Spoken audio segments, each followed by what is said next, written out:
স্বাধীন বাংলা বেতার কেন্দ্রের শিল্পী ডালিয়া নওশীন মারা গেছেন। আজ বুধবার দুপুর 12:57 ঢাকার একটি বেসরকারি হাসপাতালে চিকিৎসাধীন অবস্থায় মারা যান তিনি। ইন্না লিল্লাহি ওয়া ইন্না ইলাইহি রাজিউন। মৃত্যুকালে তার বয়স হয়েছিল 71 বছর।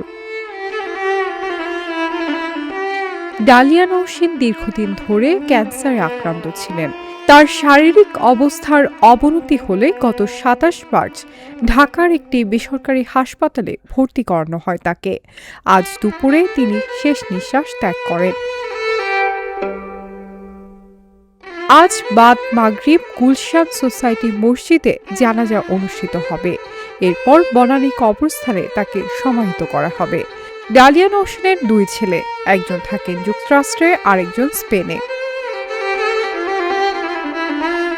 বেগম ডালিয়া নওশীন একজন বাংলাদেশী নজরুল সঙ্গীত শিল্পী এবং স্বাধীন বাংলা বেতার কেন্দ্রের কণ্ঠযোদ্ধা। ডালিয়া নওশীন দেশের প্রখ্যাত স্থপতি মাঝারুল ইসলামের মেয়ে।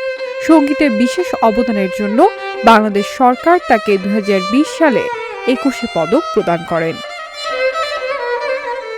বিনোদন ডেস্ক, ঢাকা জার্নাল।